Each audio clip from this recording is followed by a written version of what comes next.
10. I think it is 10. Right My on. clock says 10. So, hi guys, it is Chrissy, and it's Mortgage Monday. I'm here with Gavin got 3 citywide home loans. Perfect. And then today we're going to be talking about investing and building wealth in the real estate. So, Gavin actually wrote up this super fancy, not complicated, but it's got terms that I don't know. So, he's going to go and then explain the scenario. So this is just we removed the person's names, keep them anonymous, and we simplified some numbers, but just an example, a real world example of how your average person can use real estate to accumulate wealth. And so I broke it down. So we have two people, person A, person B. I don't like that they don't have names. Let's call person A Bob. Bob. And person B can be Tim. Okay, Bob and Tim. Okay. So Bob, let's say Bob bought a home in 2012. He paid $200,000 for this house. He put 3.5% down, let's say, minimum down payment, had a monthly mortgage payment of $1,250 a month, all in. Okay. Person B, Tim, right? Tim. Tim did not buy a home. He has rented for the last 7 years. From 2012 to today, he's been renting. He's rented from $1,200 to $1,500 a month. He's had to move a couple times because landlords increased rent on him, but he's been renting. So now both Bob and Tim want to buy a house, and they both have found a $400,000 house that they are in love with. We're here in 2019. We're in 2019 now. So they both found a $400,000 house that they're in love with. Bob now, his home is worth $300,000, and I'm using rough, easy numbers to simplify. Could be realistic 2012 to now. Probably, yeah. So his home's worth $300,000 now. So when he goes to sell, he owes about $165,000 because he's been paying it down for 7 years. And probably after selling, maybe after paying a realtor, he's going to net maybe $115,000 from selling this house. So Bob's in a great spot. Let's see. So Tim, he has no equity in any home. He's scrounged up. He's been renting, but he has scrounged up enough for a 3% down payment and closing costs. So he's got enough to buy. So on a $400,000 home, that's $12,000 plus, right? Yeah. So that's on top of the rent that he's been paying. On top of the rent, he's managed to save some money up. Okay. So Bob, he gets to buy this house. So using what he made from the sale of his home, he's going to finance $300,000 of the $400,000. He's going to keep some money in his pocket, buy some furniture for the bigger home. Okay. So he's got some money left over. So his principal and interest payment, I'm estimating it around $1,450 a month. Okay. So plus property taxes, plus insurance, but $1,450 a month. The great thing is he has no mortgage insurance. Okay. So that's a really important thing. So Tim, he's going to be financing. He's got 3% to put down. So he is financing $388,000 compared to Bob's $300,000. Okay. So his principal and interest is going to be $1,880 plus about $197 a month in mortgage insurance. Okay. So all in, well over $2,077 there. Stop right there. What is mortgage insurance? So mortgage insurance is insurance that a bank is going to make you buy essentially to protect them in the event of a foreclosure. Okay. So doesn't do you any good, doesn't protect you. That's the bank. It's basically you're going to have to pay anytime you're putting less than 20% down on a home. Okay. So that's why Bob doesn't have to pay it. Yeah. He's putting down the money. Because he's got the big, all his equity that he gets to roll into the new home. So difference between those two monthly payments is over $600 a month. Whoa. So both of them looking at the same house, $600 a month difference in their payment. Now, if Tim, if he wants to have the same payment as Bob's going to have, his buying power is about $280. Okay. $120,000 less, $20,000 less in home that he's going to be able to buy to have the same payment as Bob. Whoa. So this to me is just a great example of why people are afraid. We're at the peak. We're at the top. Yeah. Time solves all of those problems. Like Warren Buffett says, you buy and you wait. Okay. Like you're always gonna, it has always gone up in value over time. And that doesn't mean that next year your house couldn't be worth a little less, but I would bet in 10 years your house is definitely gonna be worth a lot more. What gets me is that they've paid the same amount in housing costs over the last 7 years. Yeah. Same amount. But they're living in different homes. Exactly. And Bob's, basically his mortgage payment has been a forced savings account for the last 7 years where he's put this money away, and now he's going to reap all that benefit when he goes to buy this next house. Essentially, he's paying himself to buy the house later. Yeah. So everyone, we want to be like Bob. Yep. We don't want to be like Tim. Is it Tim? It's Tim, right? Tim. Tom, Tim, whatever. Bob and Tim. We don't want to be him, so be like Bob. Be like Bob. Okay. So you mentioned a little bit. So why buy?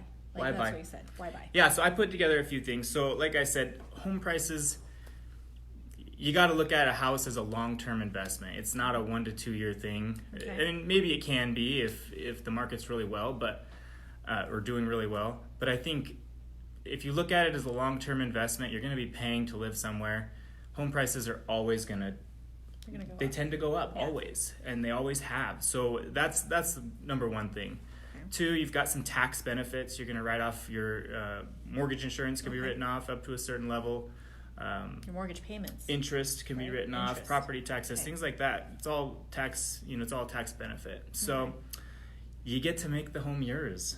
Okay. That's a really great thing too. Like, you don't have to worry about, am I painting the wrong color? You don't have to ask someone. You don't have to ask, can I do some new flooring? Can I put up these or that? And it's your house. So I just saw your note. Go ahead and paint the wall purple. Go ahead and paint that wall purple. Whatever color you want. Yeah. So, okay. The other thing is, we were talking about this earlier, interest rates are low. Yes. I think we are headed to all-time lows again. So take advantage. Now is a great time to buy. Everyone was really scared. Rates are up over 5 or at 5, and they've definitely come way back down from there. We're talking low 4s, and we're not going to give an exact number here, but you can contact Gavin for that. Yep. Okay. We can pull all that up. It depends on a lot of things: down payment, credit scores, all that stuff. Okay. But we can always get that put together. No more rent increases. That was the one thing I hated when I was renting. Yeah. Is at the end of every lease, they send you a big notice, and your payment's going up by $100 or $150. You don't have to worry about that. You get a 30-year fixed. Your payment is never going to change. Your property taxes may go up a little bit, but your payment is fixed. Yeah, so that's one thing we say is rent is always going to go up. The housing market, it's what it is, but rent will always go up. Exactly. I've had so many buyers these days that are like, my landlord's raising the rent $300. Yeah, exactly. It's common. Happens all the time. So, and then we talked about this last one, forced savings. I love it. Okay. So you're paying yourself every month. You're paying down that principal balance on your mortgage. It's your house. Hopefully the house is gaining value in equity, or so you're forcing yourself to save some money instead of paying someone else's mortgage down. You might as well pay your own. Okay. So you're paying somebody else's savings by renting. Exactly. Essentially, in terms of that. So exactly. Right. So, yeah. And I think we mentioned that one, the 30-year fixed interest rate. So never changes. You can't go wrong with that. Yeah, and that's something that you can plan for. I know for those of us like pay mortgage, we put this amount aside, we pay this much. Mm-hmm. So every year to have that go up $300, where does that money come from? Where do you pull that extra money from when your rent goes up? Yeah, so you got to think about, like, life-wise, is that a couple nights out? Is that a babysitter? Is that, like, what kind of life do I want to live? Exactly. So that just leads to these bigger issues that we think about. So exactly. Like thinking all of this, I'm like, what would I go back? And 20-year-old me, I know I look super young, but I'm over 20. So is Gavin. I don't know if you wanted people to know that, but a little bit over 20. But if we could go back and talk to our 20-year-old selves, if we could talk to 20-year-old Gavin, what would you tell him? Mm-hmm. Yeah. So I've been thinking about that a lot, and it's a lot harder now. I've got kids and a family and stuff like that, so I have to factor that into my housing situation now. You have to have rooms for the kids? Okay. Apparently. That's a thing. But 20-year-old me, I didn't. I was living with some roommates. We were doing, you could live anywhere. Yeah. So I would have told myself, man, go buy a house and rent those other 2 or 3 bedrooms out to your friends and get them to pay your mortgage, and you're basically living for free. Be like Bob. Be like Bob. You'd be like Bob. Exactly. Okay. So that's a great one. The next one is really fun. I like this idea. So capital gains. So whenever you buy something and it goes up in value and you sell it, you pay capital gains. So in this case, a house.